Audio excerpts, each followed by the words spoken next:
Shalom, selamat pagi saudara terkasih dalam Tuhan. Renungan kita pada pagi hari ini terambil dalam Nehemia pasal 13 mengenai tantangan hidup orang percaya.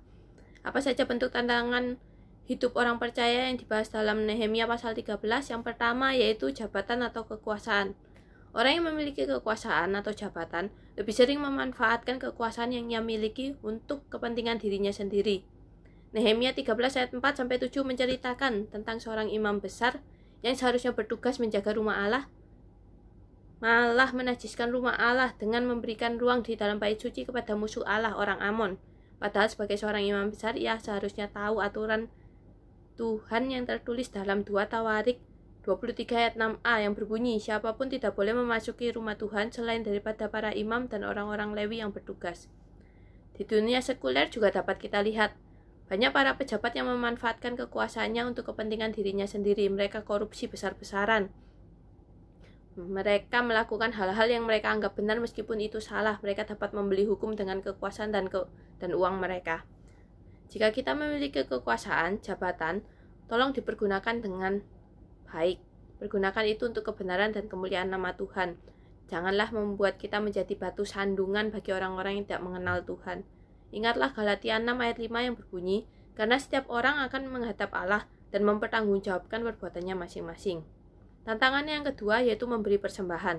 Dalam Bilangan 18 ayat 8-24, dapat kita lihat bahwa Allah menetapkan penghidupan para imam dan suku Lewi disokong oleh persembahan bangsa Israel. Tapi dalam Nehemia 13 ayat 10 menceritakan tentang kelalaian orang Israel yang memberikan persembahan, sehingga orang Lewi dan para penyanyi yang bertugas masing-masing kembali ke ladangnya. Faktanya memberi persembahan sering menjadi peperangan rohani dalam hidup kita. Contohnya, dapat berkat 1 juta, persembahan persepuluhannya 100.000.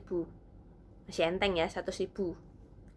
Dapat berkatnya 10M, persembahan persepuluhannya 1M. Mikir nggak? Pasti mikir. Eman ya Tuhan, kok akeh? 1M lo bisa dibuat beli rumah, buat yang lain, beli mobil. Mari kita ubah mindset kita. Jangan melihat berapa banyak yang kita persembahkan, tapi lihatlah berapa banyak yang kita terima. Jadi jangan melihat 1M-nya, tapi melihatlah 9M-nya yang kita terima. Dengan begitu kita bisa lebih ikhlas memberikan persembahan kepada Tuhan. Sebab segala sesuatu berasal dari Allah, maka kembalikanlah itu kepada Allah untuk kemuliaannya. Yang ketiga, yaitu pengudusan hari Sabat. Sabat adalah hari yang dikuduskan oleh Tuhan, yang menetapkan 1 dari 7 hari sebagai hari perhentian manusia dari segala kegiatannya agar dapat bersekutu dengan Dia. Nehemia 13 ayat 15-18 menunjukkan ketidaktaatan bangsa Israel kepada perintah Tuhan. Manusia lebih mencintai uang dibandingkan Tuhan. Tidak hanya zaman dahulu, zaman sekarang pun sama. Misalnya, Cik kemarin kok gak ke gereja ya? Oh iya, tokoku iku lek minggu iku rame. Eman lek tak tutup. Cuane lah kurang nanti. Ini tanda-tanda orang yang gak percaya. Kalau orang percaya itu gak khawatir. Amsal 10 ayat 22 mengatakan, berkat Tuhanlah yang menjadikan kaya, susah payah tidak akan menambahinya. Biarpun kamu jungkir balik 1 kali 24 jam, kalau Tuhan tidak memberkati pekerjaanmu, ya percuma. Gak kaya. Bukankah tertulis dalam Matius 6 ayat 33, tetapi carilah dahulu kerajaan Allah dan kebenarannya, maka semuanya itu akan ditambahkan kepadamu. Tantangan yang keempat yaitu memilih pasangan yang tepat. Nehemia 13 ayat 23-28 membahas tentang banyaknya orang Israel yang memiliki pasangan yang tidak mengenal Tuhan. Saudara-saudara, dalam memilih pasangan, tolong dipertimbangkan baik-baik. Cari pasangan yang seiman.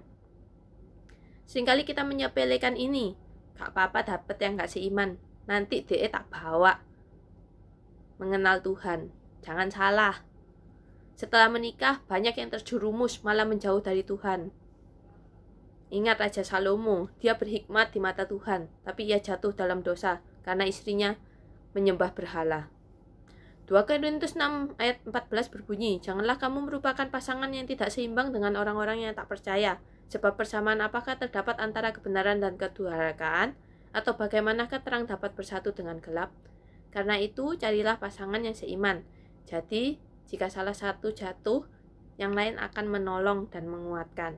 Demikianlah firman Tuhan. Selamat pagi, Tuhan memberkati.